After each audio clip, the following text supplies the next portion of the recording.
Well, I'm reading your book, rereading it, by the way, and I am in the time management part. Perfect timing. Yes, perfect timing, exactly.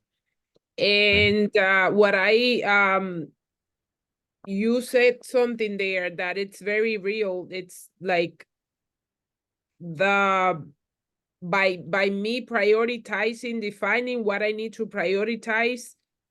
By doing that, I am just time managing. If I do that, right, you said that, right? Or am I inventing it? No, no. So when I understood that, and you were the one who made me aware of that, that my priority was do lead generation. For in the morning, what I do from 9 to 12 is do cold calling. But what I was gonna say is that we don't have much expired listings or for sale by owners here in my area. Mm-hmm. So if you were in my position, what would the your next option? Like I mentioned before, around your listings, around your solds, That's for what I rent by, for rent by owner, management companies, attorneys, architects, uh, uh, um, accountants, you name it. Anything connected to is a way for you to go and prospect. And then you can call old expireds. If you don't have expireds right now, you can call old expireds. You can I you have can to apologize 1 second. I have take, that. Just okay. keep going. I have. All right. Anyone else? Questions about prioritizing your activities? Which activities should be prioritized? Which activities are you prioritizing right now? What's the first thing you do every morning when you begin working? Well, today I went to the gym. I've been going back to the gym, and today I just got a lead for a listing.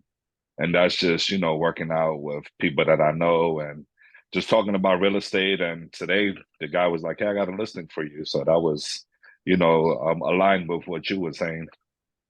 And he's a general contractor, so he does construction. So that's how that lead was generated. Perfect. I guess yeah. Perfect. And by the way, gym is a prioritizing. Does it have anything to do with lead generation? The way you just described it, yes. If you go to the gym and you speak with people, and small talk is going to lead you to something. You never know where something is coming from. You should never judge. You should always be open up conversations with people. In every situation you can get something, so that's great. Prioritizing activities, again, your A activities, what's considered an A activity is anything that is directly connected to generating a lead. Messaging people is another form of lead generation. Messaging people, texting. I'm not talking about cold blasting 1,000 people. I'm talking about one by one, past clients, center of influence. To answer Lizette's question, center of influence and past clients is a big source of a lead generation that you guys need to focus on, which is very important. All right. In addition to prioritizing, you prioritize your activities. Why? Because you want to save time and make sure you're using your time accordingly. You don't want to waste any time. You don't have time to waste. So to me, an agent that has no warm leads, an agent that has no warm leads, what does that mean? It means you don't have any leads that could turn into something. An agent have no warm leads should focus all day on this activity that I'm talking to you guys about. Understand? Lead Yes. generation. Now, Lisette, you were missing the last portion, which is a big portion of your prospecting. Time should be spent on past clients and center of influence.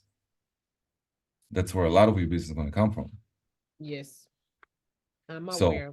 no expires, no feasibles. You go, around the list again, and then also you can go after, I mean, there's so many sources of leads. You just need to, go after it.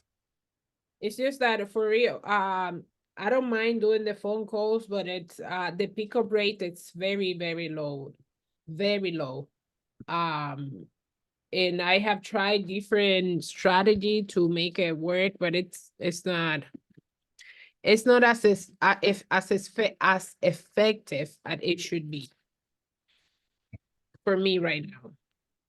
I just signed up to Red X and I don't really expect much of it. I just do it for the practice. Like, just I yeah, Jordy, I've been a Redx member like for the last 3 years, I guess. okay. Yep. And yeah, it's It's for the practice. no, I don't do it for the practice. No, no, of course, but it's like if I'm you get looking. something out of it, great. But No, I it's more like understand. It's mm, a good thing that you did it, but I am very active. I do phone calls every day. There's certain days that I cannot do 3 hours, but I usually aim for 3 hours, and it's discouraging. I have to confess it and admit it. Discouraging goes back to other sessions we had about emotion and where you should put emotions in this business. If you're a robot and AI, you don't care about results. You care about the fact that you need to reach your numbers. Reach your numbers daily. Know that you did it. Results are not up to you. Results are not up to you. How much money you're Yeah, making is not. but I want to make sure that I'm doing it. I'm doing the right thing, because if I'm doing it and I'm not getting any results, what's the point of doing it? And let me tell you, Juan, I admit and I see the value of it, because even though I'm not getting any good leads at the moment, I'm making connections. And I am a good thing that I am doing right now is that I am branding myself. I'm branding myself. I'm collecting homeowners' phone numbers, email addresses. I email them a thank you card when we have a good conversation. And I put them in my weekly email campaign. So I know I'm doing it. I know I'm doing. I see the value of it. It's just that sometimes it's like, man, like yesterday, I was seated here for 2 hours and 45 minutes, and I didn't get to speak with three. I spoke with just 3 people. What time you started calling? At 9. That's your problem. Number one problem. Number two problem can be that your number is coming in as a telemarketer. It's coming in No, as some no, sort of. I'm using something to filter my number. It's not. I But made. when you use something to filter your number, the phone is smart. When you filter your number, the phone is telling people that your number is blocked or it's unlisted or it's going to say something on the phone. I'm not picking up calls like that. When people call me with the filter stuff, I'm not picking it up. I suggest you to actually get a real phone number, like a real phone, not a cell phone, not a computer phone, not a VoIP. Get a real one, and then when you call people, make sure that it says your name, Lisette Guzman. This way, okay, who is Lisette Guzman? They pick up. Another way of having people pick up more often than not is you call the number, it rings 3 times. 3 times, not more than 3 times. So you're waiting 3 times. Toot, toot, toot. You hang up. You immediately call again. Call again. That will jump your success ratio probably 50% or more. Because the second time you're calling, they're going to get pissed off, like, who is that? And they will pick up your calls. Now, your goal is for people to pick up. It's not, if they come to the phone pissed off, it's fine. It's not a problem. They come to the phone, you need results. So that's number one. Number two, what you say. So number one is when you start. 9 o'clock is way too late to call people. Should you not call people? No, you should, because there's nothing else to do. You need to generate leads. I prefer you don't knock at that time, but if it's not really feasible, it's not, the weather is not allowing, or whatever the story is, you know, you go and you call people. But you need to start calling people at like 7:45, 7:50. You should start calling. And between 7:50 and 9:15, 9:20, maybe a little bit after 9, like it's more like 7:45 to 9, you're gonna get the majority of answers right there. 9 to 11, 11:30, it will slow down. It will slow down because most people are already at work. They can't pick up the phone because they're at work, 9 to 5, or they have a business and they're in the midst of it. So who's going to pick up? People that are home, people that are available, people that are self-employees, you know, and all these different types of businesses where people are, you know, they can just pick up any calls at any time. These people pick up. So you want to start calling early and continue, because again, if you don't have anything to do, like you don't have a listing appointment and you don't have a buyer exclusive agreement signing appointment, you should be prospecting. You know, and then you utilize the day. Look, you're going to call certain different leads, different types of leads. Sometimes your script is off. Sometimes they don't like your accent. Sometimes they don't like how you handle the call. Sometimes they don't like that you're calling them at this time because someone else just pissed them off.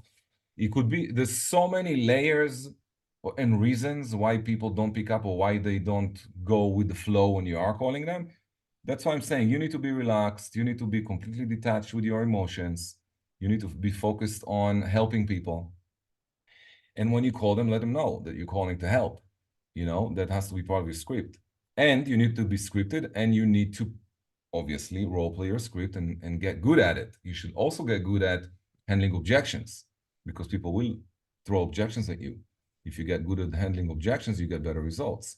So you need to improve all across the board. It's not just about, you know, people don't answer. They don't answer. First of all, I'm telling you, one probably at the top of the list, you're calling them, you're missing the best hours of the day. Secondly, when you call them, maybe it comes in as a private number or unlisted number or any one of those, they're not going to pick it up. If you call them twice, one after the other, like I mentioned, you will get a lot more people picking up.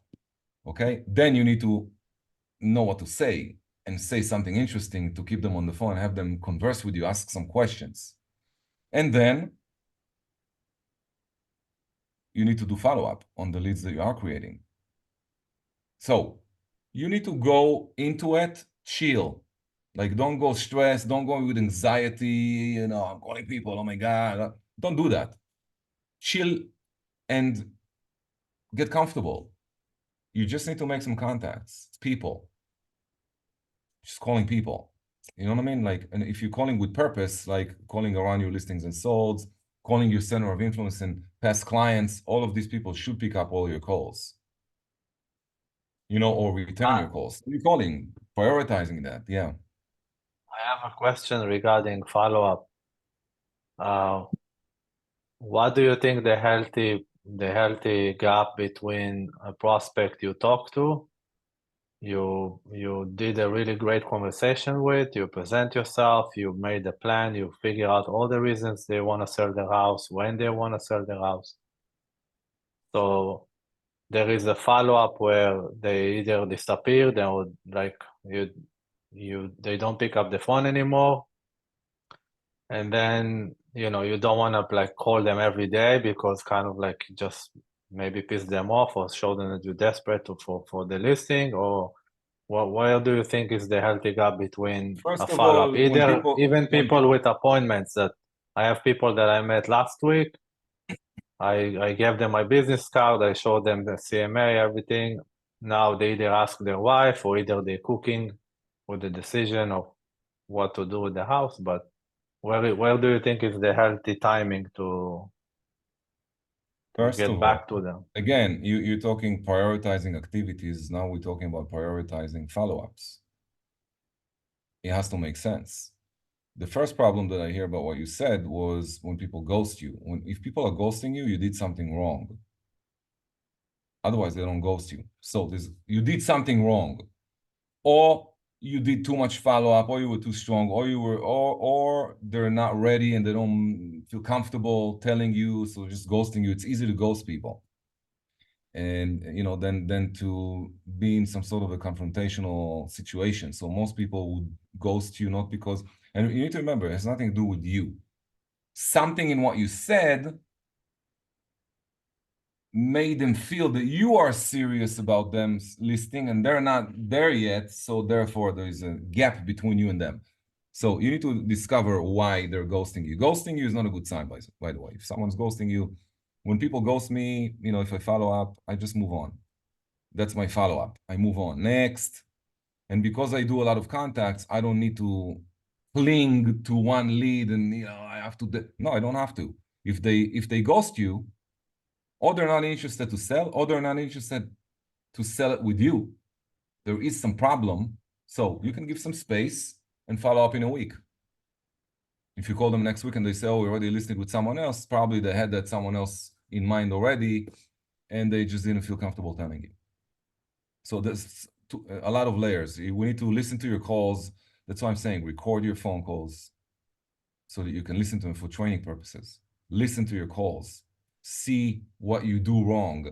Maybe you do a lot of Maybe you speak too slow and they're very fast. Maybe you're too fast and they're too slow. There's a lot of layers. I can't point and say, but as far as follow-up, I would call a lead. If I feel that this lead is warm, I want to book an appointment immediately. I want to book an appointment. I want to meet with people face to face. I want to come face to face with people. Because if I'm on the phone, it's cold and we need an appointment. So I'm trying to book. I'm shooting for booking an appointment. If I can't book an appointment because they're busy, I will do follow-up. Okay, I'll call you back, say, okay, what's today? Tuesday? Let's talk again on Thursday in the morning. Would that be good for you? Or Friday? You prefer Friday if I called you like 2 p.m.? Friday 2 p.m. is good. Okay, great. I'll call you Friday 2 p.m. Then I call Friday 2 p.m. By the way, follow up. If you said you're going to call, you need to prioritize that phone call. It needs to be on your schedule. And no matter what happens, you're not double booking. That's very important also. When you prioritize on your schedule, there is no double booking. If I'm prospecting from 9 to 12, I don't have listing appointments from 9 to 12. If the seller tells me come tomorrow at 11 o'clock, I can't. I can come in at 12 o'clock because I already prioritized something at that time. And you should prioritize your entire day. And that's what prioritizing is all about. That's what time management is all about. It's prioritizing.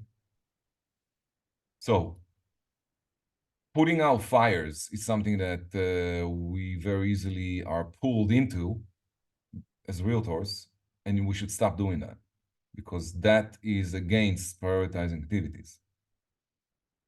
9 to 12 prospecting, that's it, you're prospecting. 12 to 1 follow-up calls. After 1 o'clock, okay, what do I need to do after 1 o'clock? I need to put up some fire. No, there is an emergency at a closing table. There is a problem. They need a realtor. They'll find me. But how many of those do you have? I don't think you have many of those situations. So whatever it is that you're calling right now, fire, that needs to be like immediate attention, you need to sit down and make a list of prioritizing and look at all the activities that you're putting there and then build your schedule with those prioritizing. So that's number one. Number two is effective planning. You got to have a follow-up plan. You got to have a daily schedule plan. You need to have a prospecting plan. What are you saying? What's the purpose of saying it? What comes after the first call? What comes after the second call? Planning everything that you do. Step A, B, C, D. Everything. Step 1, 2, 3, 4, 5, 6. Prioritize and effective planning.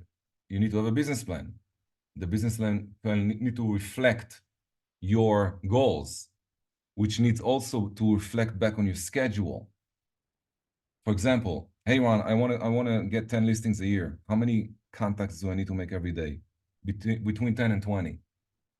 So if you're not doing between 10 and 20, you're not prioritizing according to your goals. You're prioritizing according to whatever else you're prioritizing. It's a wrong way of running your business. You guys need to be more serious about the serious stuff in your business. Lead generation is the most important thing. There's nothing else more important than lead generation, because if there's no lead generation, there's no lead conversion. So Prioritizing activities, you need to focus on activities A, which is equals generating leads and converting leads. A activities, prospecting, lead follow-up, meeting face-to-face with people, doing listing presentations and buyer consultation appointments to sign a buyer exclusive agreement. That's prioritizing. Anything else is taking a prioritizing B. It's not an A activity, it's a B activity. And there are many important things on a B activity, by the way. But you're not going to do them first, you'll do them second. That's what I'm talking about. Prioritize. And then effective planning, have a whole plan for the day, for the week, for the month, for the quarter, for the whole year. For 3 years, for 5 years, for 10 years. And then work according to the plan. It's not what you feel like that you should be doing. It's what's on the plan that I should be doing. I am not determining what I'm going to do today. I look at my schedule and my schedule tells me what I need to do today. If you respect your schedule that you made and you built, you respect yourself. If you don't respect your schedule, you don't respect yourself. Then we need to send you back to the mirror. You got to do some self-development work because you're not respecting yourself for the decisions you've made. You're not in integrity. There's a problem. If you're not in integrity and you're breaking your schedule, you're picking up calls when you shouldn't, instead of someone else picking them, or it goes to a voice message, or it goes to an answering service. And maybe you can get an answering services between say 7:50 in the morning until 1 p.m. That's the time you're on the phone. All this time, every single call coming in goes to an answering service, and then they email you. And while you're calling, you're checking to see if you got any important calls. Like, for example, some seller that you called during prospecting called you back. Now you need to call them back. But other than that, there is no reason for you to pick up calls, text people, check your social media while you're doing prospecting. It's just you're not respecting your business. You're not respecting yourself. 3 is leveraging technology. I'm talking CRM and anything like that that can help you keep yourself organized throughout the day. And then number 4 is strategic delegation, delegating to an answering service, delegating to a VA, delegating to a personal assistant, delegating to a buyer agent, delegating to the seller, delegating to the buyer, delegating to the attorneys. Everybody should do their job. I'm not going to do everyone's job, right? Because everybody takes the realtor as if we are like, jack of all trades. You should do everything for me. I need you to go to the grocery store and buy me some stuff. Excuse me. What's your job as a realtor? Stick to the plan. Stick to what you're prioritizing. And then the seller should do what the seller should do. If the seller tells me they have some issues with the city and they need to clear some violations in order for us to close, I'm not going to go to City Hall and fix their problems. It's not part of my commission. Unless maybe we'll do a side contract and they hire me by the hour to do some work like that. But it's not going to be like a free job that I do. It's not part of me being a listing agent. So you guys need to understand your job, and you need to prioritize, and you need to plan effectively, and you need to use technology to leverage, and you need to have strategic delegation, delegating to other people. You cannot do everything, and you shouldn't be doing everything. And then the last thing is, most important thing to finish it all up is accountability. Who is holding you accountable? If you tell me that you hold yourself accountable, I already know you're having issues from here to the end of the world. If you are holding yourself accountable, you're doing it wrong. You can't. Accountability has nothing to do with you. Well, Ron, I'm really a self-accountable kind of guy. I hold myself accountable and I always do what I say. Then you're a rare breed that I never met. I never met anyone who can hold himself accountable to do what they need to do like 100% of the time. You need accountability. Accountability can be sharing with the group what you're doing, texting to a group, texting to a coach, having a coach, hiring a coach, texting to your broker. Let the broker hold you accountable. Let your spouse hold you accountable. Someone has to hold you accountable. And by the way, if the person you're hiring or the person that you choose as your accountability partner is not making you feel uncomfortable and is not making you feel like you're accountable, you chose the wrong person. Accountability is someone else holds you accountable to do the things that you by yourself are not going to do. We all tell ourselves in our own head beautiful things about ourselves. We all think we're the best looking guy or girl in the room, and we're not. We think we're the smartest, the most decent, but it's not the case. So someone else needs to hold you accountable to make you better, to make you a better version of yourself. You cannot succeed by yourself. It doesn't work like that. So if you want to have the entire thing down, by the way, this quick 25, 30-minute coaching session, if you take the topic, this is something I work with a client on for sometimes 12, 18, 24 months, just on that, inside these 5 steps, because it's not an overnight kind of, you cannot do this. You cannot change yourself by yourself and do it quickly and do like, okay, that's it. I'm not lazy anymore. Yeah, right. It takes time. Selena left me a message this past week. She was talking about watching a video from 3 years ago, and she was shocked to see herself answering me on a coaching call that we did. It's one of those sessions, a group. And she said something about, I asked her what time, what's your schedule like, and what she answered. She looked at that video and she was shocked, not recognizing who is this woman. I was so embarrassed. She couldn't believe that she was there. But she was there. I remember it like it was yesterday that she was there. But we all need someone to hold us accountable throughout time, because, and by the way, every single time that one of my clients is quitting coaching, if it's group coaching or one-on-one, every single time they quit, or they think they're too smart for it, or they think they already know everything, every single time they go down in production. And then they come back, I shouldn't stop. Okay, let's revisit, let's do it again, etc. Everybody needs coaching, specifically in difficult times. If you want to go from point A to point B, you cannot do it by yourself. You know why? Because if you could, you already have been there. You would have been at point B already. And then you need a coach to go to point C. You can't do it by yourself, and you're not. So if you think you're going to do it by yourself, God bless you. Go ahead. I'll cheer you. I'll be proud of you. But I just don't think that it's going to happen. You can't really, you need a mirror in front of you all the time. Many times you're not going to like the face that you see in the mirror. You're not going to like it. So you need self-development work, which can take a year, 2 years, 3 years. You need to do that.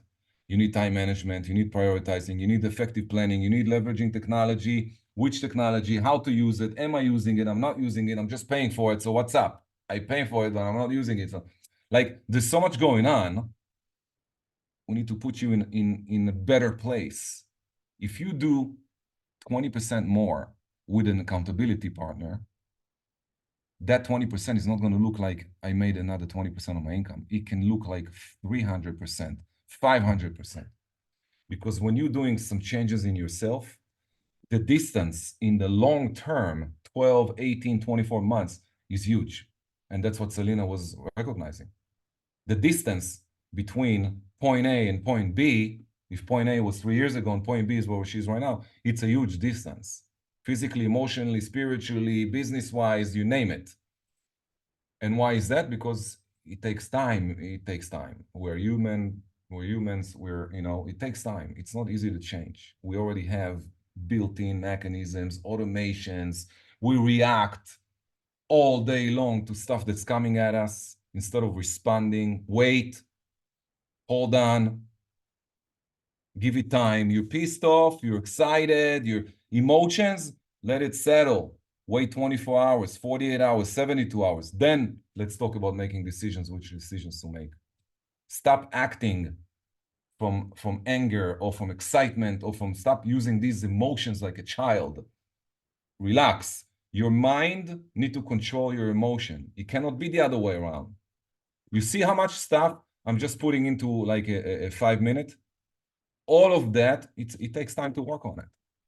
That's why I'm saying I'm opening it up like a group coaching that we meet here every week, but there's so much work to do.